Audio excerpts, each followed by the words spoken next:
Okay, so let's get going, as we know the time is always pressing. So today, the third of Sylvia's conversations with us, now looking at where we need to go from here. Please just remember the rules of the game, that your mics will be muted and your cameras, your videos will be off. But please, this is intended to be an interactive session.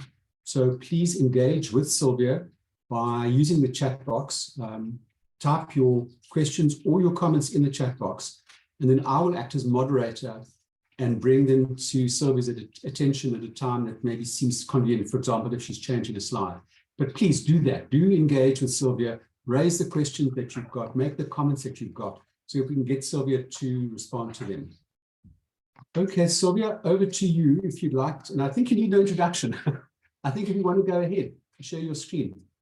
Okay, that's great. I'll go share screen, and I want to share this one. Yes, please. That one is what I want to share. Thank you. There we go. And I just need to put it into that mode. There we are. Okay. Can you see that? Is that okay, Andy? Good to go. And you can hear me. Okay, that's great. Thanks, guys. Good morning, everybody. And I'm going to apologize right up front. These are very, very wordy slides, so there's a lot of content to get through. Okay, so a quick recap. We started off by considering where we were, where we'd been, and what we needed to do. So the most important one there is 1995. How did we start? What were we trying to achieve? The next big change is the 2008-2009, where DHET is created, and we start working with the QCTO. There are a number of other things that happened along the way that we won't talk about today, one of them being that the 20% skills development levy still applies, despite BUSA's legal challenge to it. However, skipping right to the end, we're now at the end in 2022, not the end, I hope. And the most important thing that we're dealing with will be the Department of Employment and Labour and the QCTO communication. At the very top, I've put a little graphic there just to remind us that's what we will be dealing with, and it will be coming back to that. So, moving forward, we know where we've been, we know what we're trying to do, but what do we need to succeed in the future world of work? You will all have seen graphics of robots like this. Everybody thought that was what we were going to be doing going forward. While it might have materialized in large car plants, it's not widely the situation in the world of work. So, quick recap. The World Economic Forum, which is a forum of the people that have, the 2%. So I would always read what they have to say and then contextualize it to where we are in Africa and our reality. But we need to know what they say, because in virtually every sector, virtually every economic sector, we have a number of large multinationals dominating the sector. So on the one hand, we do need to know what they're doing internationally. That's absolutely so. However, we've got to, on the other hand, keep a very real picture, a very real understanding of our problems. We have got poverty, unemployment, and inequality the worst in the world. That is an absolutely astounding situation. And 3/4 of our youth are unemployed, not in employment, education, or training needs. A very serious situation. We cannot lose sight of it, despite what's happening internationally. So, yes, we do need soft skills. We do need problem solving and creativity, as they say, for the future. However, my real world position tells me that, do you know what? It's very difficult to survive in Africa. It's very difficult to survive in the conditions in which the majority of the people still live. So problem solving and creativity is precisely what they do. It might not be recognized and they might not have had RPL, but they surely know how to problem solve in order to keep themselves alive. Also, interdisciplinary working, which is quite an important one, and I totally accept it, and I think we need to do that, certainly in skills development, and in the later slides you'll see why I say that.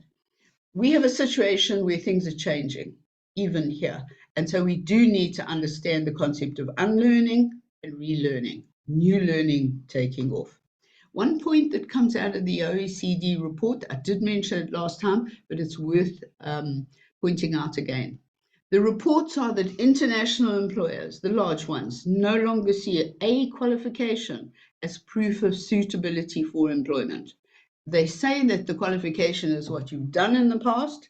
It does not give us a suitable, appropriate way of assessing how you're going to respond to the environment and the situation in the future. So the question, what is relevant to us? The answer is yes and no. For a backdrop, if you haven't read up and you aren't following, because we all have too much to do, if you're not following the fourth IR, I can strongly recommend Suzanne Hutton's presentation. I've put the URL there. Please look it up. Please follow it. It's worth watching. Spend an hour over the weekend just really indulging yourself in the fourth IR. It's worth doing. So, just a comment from myself for a moment. I mean, what you're saying completely makes sense to me. You know, I get the picture that our government is really stuck in an old paradigm where they're looking to the world of people who have a payslip, and that we have a massive informal economy where all of those things are true. And I fear that government is actually turning its back more and more on that economy and looking to try and find solutions just for the formal economy. But maybe you'll talk more about that as we go through this. Yes, I totally agree, Andy. If you consider all the small people that you see selling clothes, if I get out of this meeting and drive down my road, not very far, I will encounter a large number of people sitting on the pavement selling clothes. There's a man who makes the most wonderful bras, and he's got them all stacked up on the pavement. Now, those people are problem solving and being creative in survival, and nobody has given them an RPL on how to run economically, you know. So yes, I totally agree with you 100% on that point. So it's relevant to this one. We talk about formal, informal, non-forming. SACWA is totally on board with that and has been for a long time now. And we understand the difference that you can have learning assessment and certification in a very formal, structured way. And it's not to say we throw the baby out with the bathwater. Certainly, we need qualified engineers who have a certain amount of background and so on. But it's not the reality of our whole economy. So we need to have a little more approach of walking and chewing gum at the same time, because we have a number of pots that need to be dealt with. So if you look at working, it's very interesting to look at the research from the European Union, which is, if you ever want to know what the very front line of research on education and training is, you go to the European Union. They have massive resources, and they use them, and they have very, very good reports. So platform working, or the gig economy.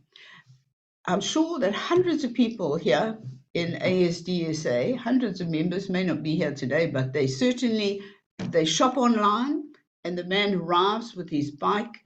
You do things online, you buy online. Takealot is a major factor in my life.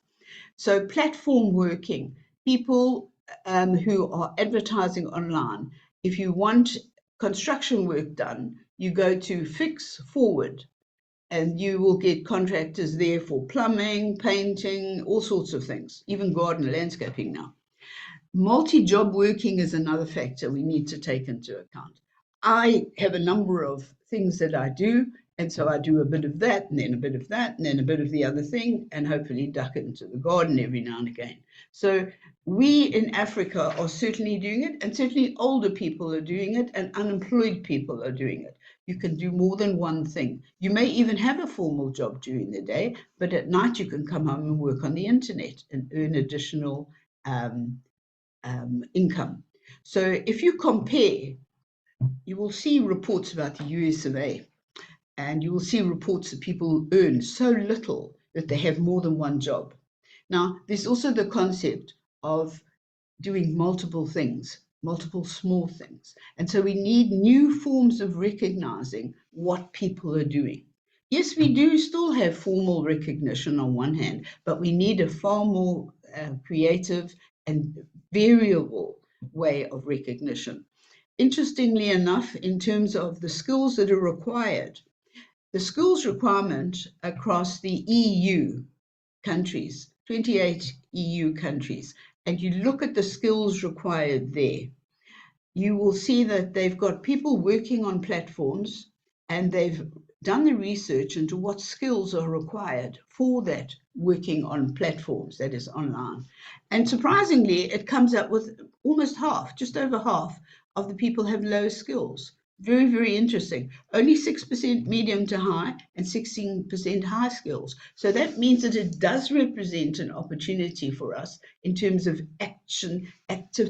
activity for unemployed people. So moving ahead. A question on that as Yeah. well that strikes me is that I get the sense that if there is a lot more platform working, gig economy, multi-job working, that probably people working remotely, that actually lends itself to that. Because once you start working remotely, you're more likely to be judged on results rather than inputs, which means that in the course of the day, if as long as you produce the right result, they're not going to track what time you're spending on it, which gives you the ability to have other sources of income that weave in and out of your whole day. They're not just done after hours. And that trend looks like it might grow rather than be static. I'll give you an actual example of what you're saying. You're 100% correct. Portal Publishing, which is my son's firm and has a number of websites, they have a range of journalists who are part-time. Some of them are studying journalism and they're working as well. And it's not a case of saying, okay, you work from this hour to outside. No. You produce an article. Is that of the quality we need? Yes, you get paid for it. So it's a perfect example of what you're saying. It's exactly so. Okay, so what is the problem then? Well, the QCTO, I promised you we were coming back to that letter. So you'll see on the top right-hand corner, I've repeated that letter from the QCTO to the Department of Employment and Labour. The QCTO have a policy now that we need, for skills programs, we need a minimum of 8 credits, 10 notional hours, and they are saying that equates to 2 weeks or more for a skills program.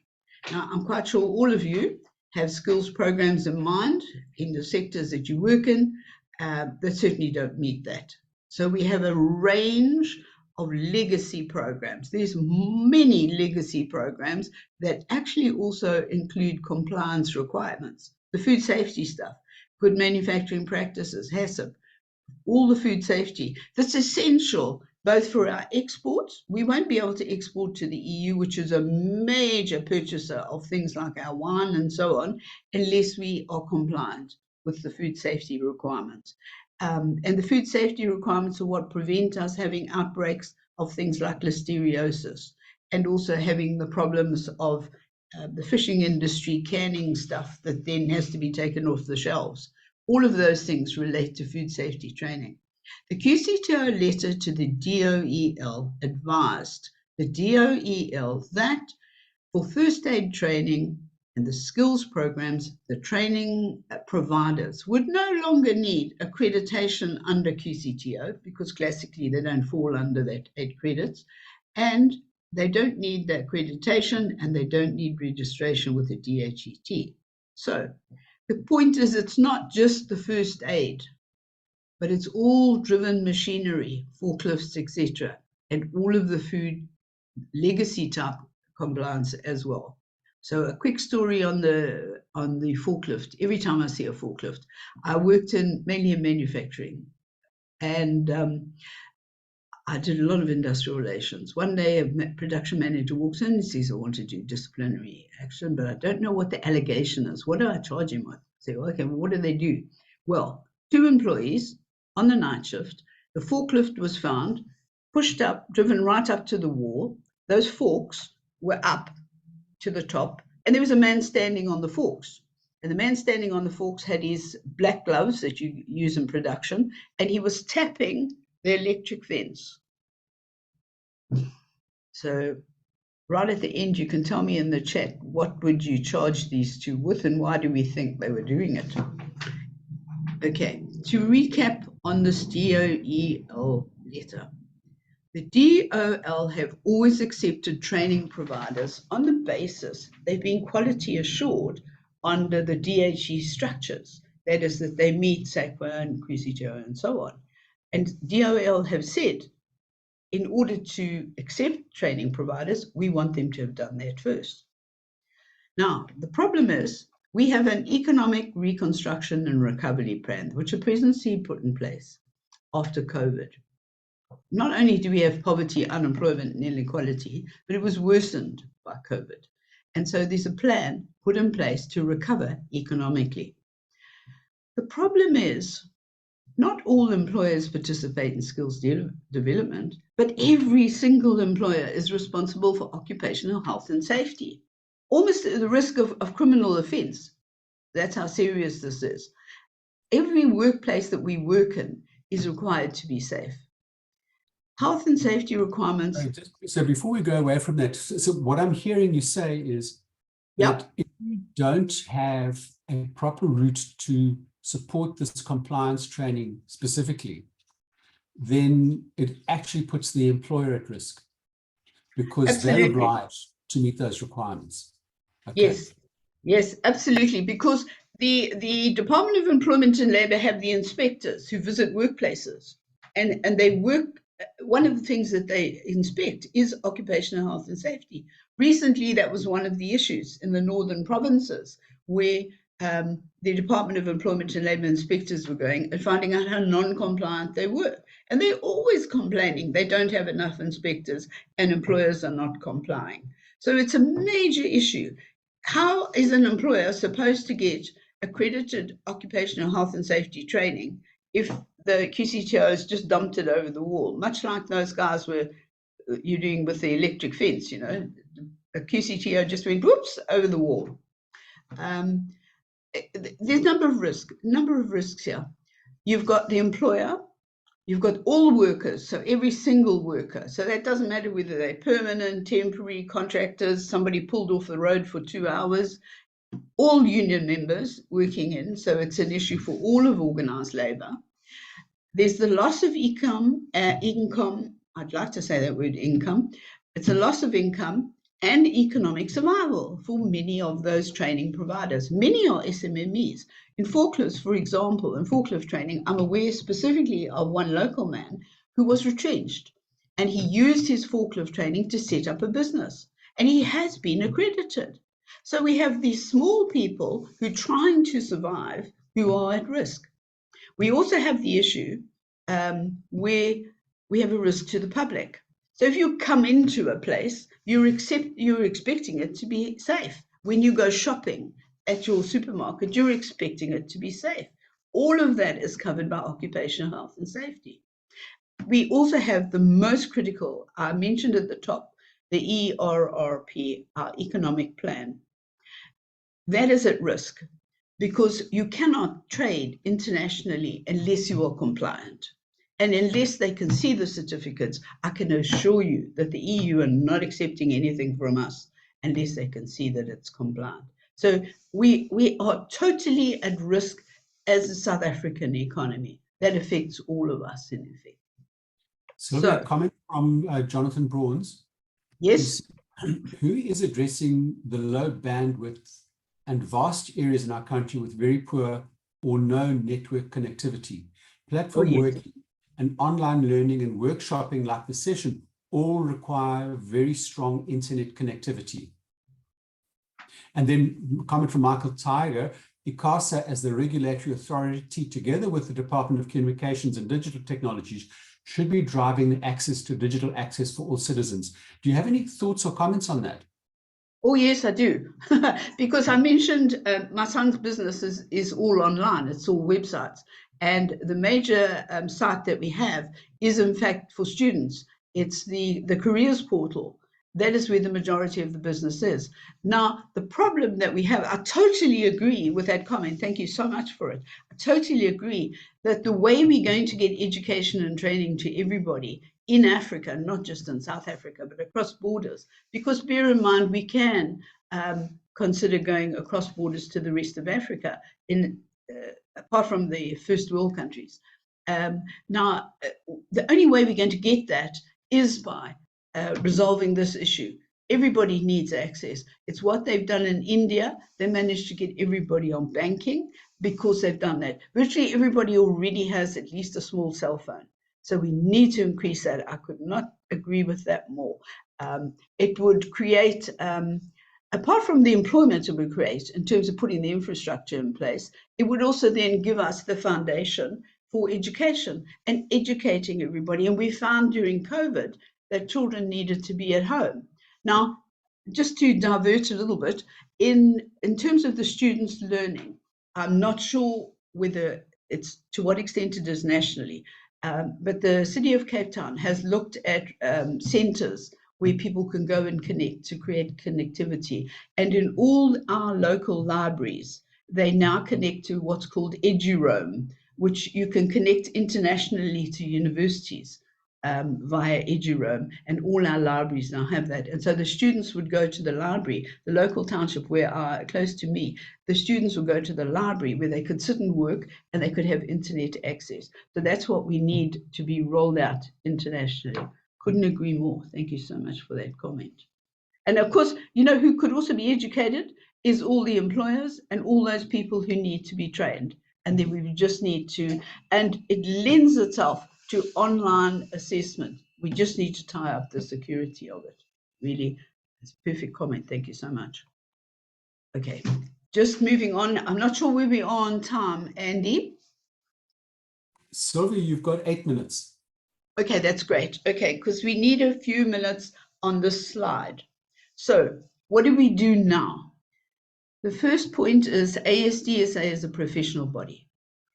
One of the roles is to lobby on behalf of members. I make the point that I strongly believe that if you're in a professional body, you have a role individually to contribute as well. So we can contribute collectively to policy development. So ASDA is drafting a position paper to consult with members initially, but then to expand out to consult much more widely.